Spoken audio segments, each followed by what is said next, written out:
And welcome back, guys, to the show off, sacred show off, episode 3. Let's finish this up. So, at the moment, I'm showing you my main character, uh, which is 39 level, I think.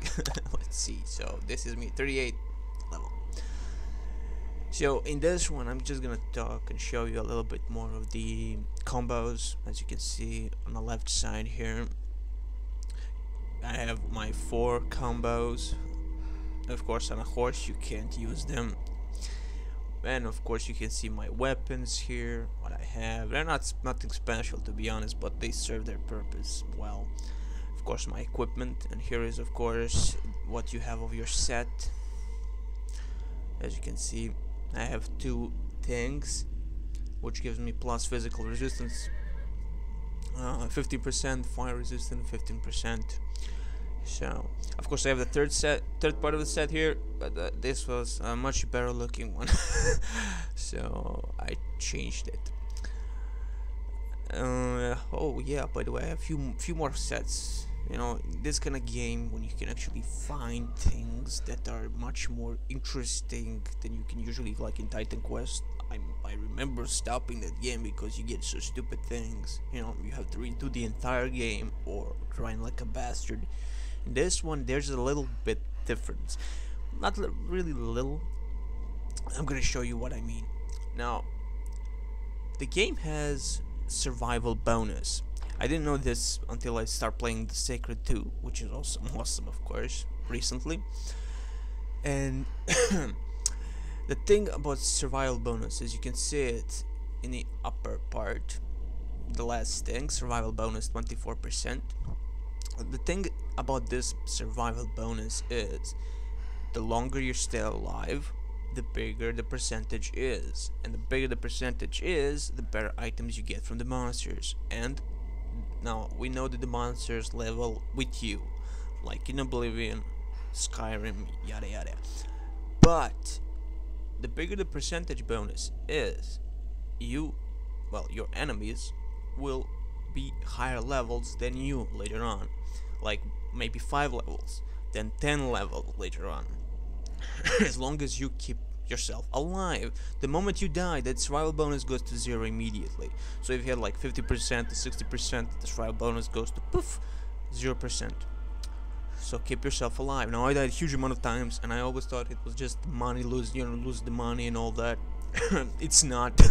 So it really gives you the incentive to just go out there and keep yourself alive as long as you can. For instance, in the Sacred 2, I'm playing at the moment, and I'm enjoying it beyond belief. Is that I didn't die even once. Now, the game felt easy at the beginning, but you know, you meet the undead and it becomes harder. And a few times I almost died. But all in all, I'm still holding my survival bonus at that one, and I got excellent equipment. Excellent. So yes, this is the biggest part of the game, it would seem, that the survival bonus thing. I didn't know about it, now I know. Now I can actually use something about it, you know, do something about it, that is. And I can't wait, to be honest, to actually see how far I can go with my second character on a Sacred 1. This is gonna be interesting. Nonetheless, this is something I always wanted to see, what exactly the game has to offer in terms of more depth of the your death. I mean, that is, how much penalty you get on your death. It's not like in Diablo where your equipment loses, well, becomes non-existent and is left at your last part where you actually died. For me, it happened mostly in the Diablo section. So, so you know, this is an interesting penalty, very interesting. So, the most important thing we have now talked about. We have seen the questing. We have seen the, we have seen most things. I showed as much as I could with like 4 parts now, and hopefully that will at least show off to many people that this game is actually quite good. It's not quite good, excellent. This is to me really evolution of ARPGs. They where they are supposed to be going. You know, it's not just about linear paths in Diablo 1 and 2 anymore. It's more about the open world where you can go do everything, whatever you want. You know, it's a ginormous world, huge amount of quests, as you can see here. Now, this may be spoilerish to someone. Don't worry, it's not really that much of a spoilerish thing, unless you really want to see exactly where it all. Woo! See, done. You didn't see anything, did you? Now, game it all in all. Still, I'm level 38, and I'm enjoying the game thoroughly. Let's just get off the course here and do some showing off the combined combat arts. But now we're gonna go and exchange.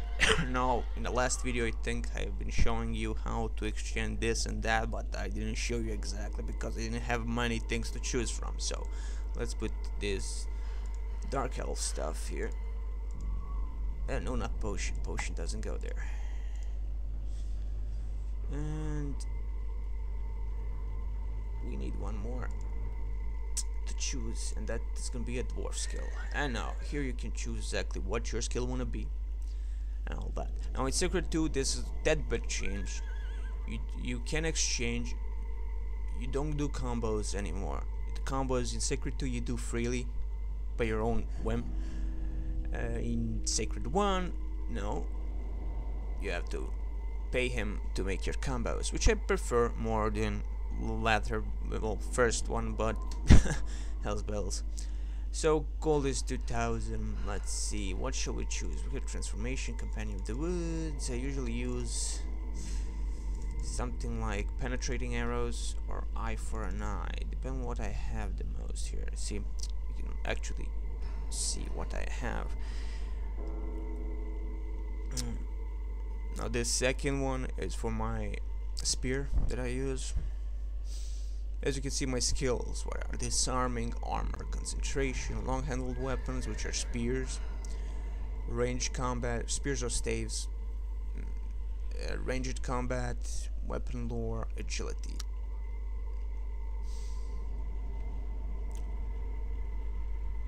See my resistance toll as this and that. It's awesome, unbelievable. Now the game has 200 levels, so wow, I'm gonna really stick to this one. So yeah, let's choose one of the recuperation. It's not a bad one, but I tend not to use it often. Waste too many of my potions, as you can see here. Eye for an eye, hard hit. Multi-hit would be good.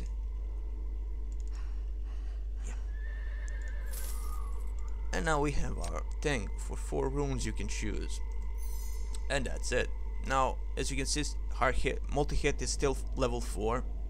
In Sacred 2, as soon as you activate it, it will automatically go into your combo, so you don't have to do this that I'm going to show you now. You go to the combo, you go to multi-hit, put here, and you can see here. You choose what order you're gonna do this. Of course, I think I was speaking about that in the third part, is that you choose what from what skill to what skill it goes. So let's see, the multi-hit. Okay, we put it here. It's our first one. Let's go. Okay, as you can see, it costs us 500 gold. It would seem, and we get 2000 gold pay. So let's do this because we have enough money, as you can see here. Okay, that's it. Now multi-hit is level 5. It's really actually easy, but the first time I actually played the Sacred, I didn't know any of this stuff. So you know, it felt like a crappy game until you actually learn things, and it helps. Now I'm gonna show you maybe one more thing.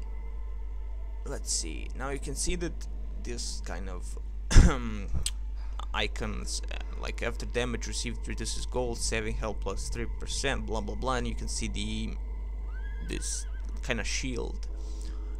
That's of course something that I could have put on my armor. As you can see here, medallion. You can put medallions, you can put anything, almost anything on your armors, so it can get a lots of buffs around here. As you can see here, we have a ring and a rune, if I'm not mistaken. Or, no, that's medallion also.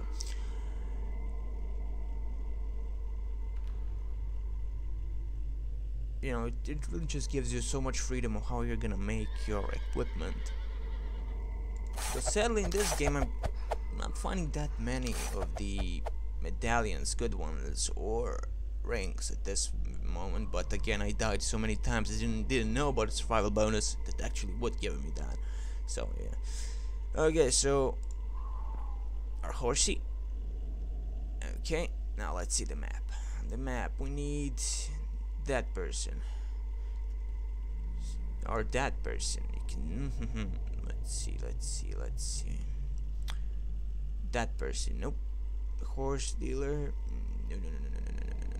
What the hell is it? Let's see. That person. A blacksmith. We need a blacksmith. Oh well, let's go.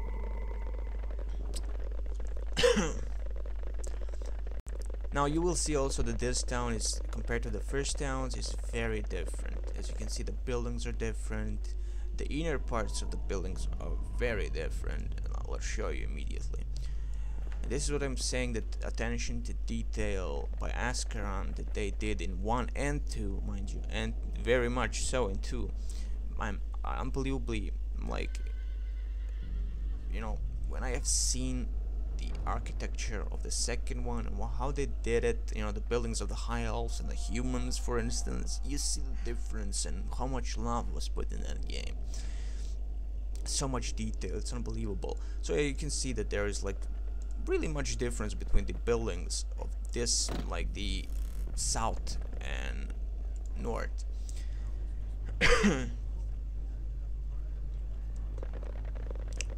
Of course, you can find stuff in those buildings if you like to steal, like me. It takes time though, but it's worth it. Now to own, I'm in Act 3, so there are many undead around here. Mummies also. I see people running away, that means something is chasing them. Oh crap, I hate this. Oh god, this I'm not going to get past these opponents with normal weapons. So we have the animated conjurer. I hate this guy. Whoa. See what mommy does. Petrifies you, but it's that bit useless. It's petrifying actually my horse, so. Haha, to you. Whoa, that's a pig. I think that's my pig. Oh, crap. Run away. I can't enter that. Like, no. Let's get off this horse and use our special ability and see how it actually works on the mummy. Let's choose you. Do that. Now, if the enemies were like around, if the moment this mummy dies and she doesn't finish her combo, the combo goes onto the enemy. So, other enemies, that is. Same applies in the second game. I mean, they kept it all there intact, almost intact, in the second game. So there are just minor differences, very minor. So here we have enhanced weapons and armor. So we don't have many. Actually, we don't have anything to enhance. Oh my god. Well, for instance, let's do this. Not that, that. Let's see what we have. Sun Amulet, level 24, protection 8, 24, fire resistance plus 8% dexterity. You see, this is much better than this. So we'll add this one, maybe. This one is magic resistance plus 6% mental regeneration.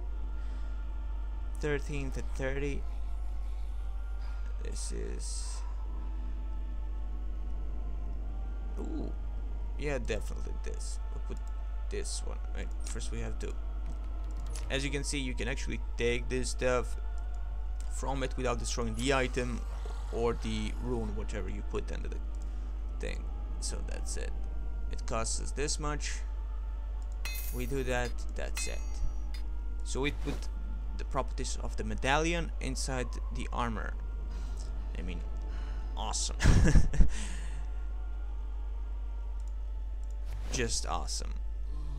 So we got magic resistance plus 6%, mental regeneration, yada yada yada.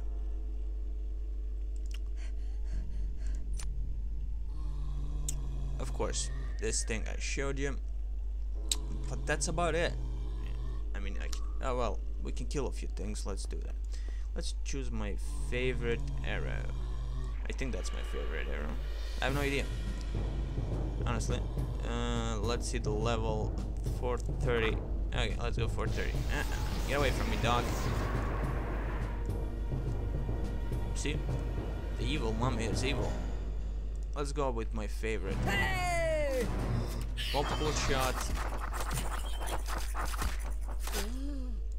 And now if you shoot, you have like 4 arrows coming out.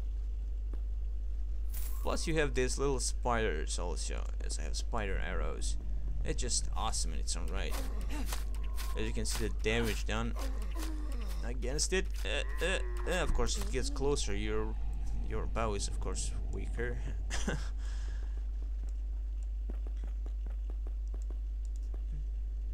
Wait, where's my bow? Oh, there it is. Okay. As you can see, a little bit of sparkling or something going, like shimmering. That's just your buffs and all that, and your armor. So yeah, that's about it. The Sacred 1 is excellent game. I still say it's one of the best ARPGs since Diablo 1, for me that is. So, my opinion, of course. I will be doing the Sacred 2 because I'm ginormously impressed with Sacred 2. Though I will be using community patch. I never had crashes with that game, mind you, even before community patch. So I have the expansion Ice and Blood, and of course I said nope, no crashing or nothing, no bugs or anything that I met. There are some, like, you know, pathfinding issues, but that's about it. So Sacred 1, an excellent gem, underrated beyond belief, and I promise you, the games that will come out that are like Path of Exile, that is already out, for instance, they're all just clones, and it would seem that people just want clone of the same fucking thing. That's just beyond, you know, that's just so stupid.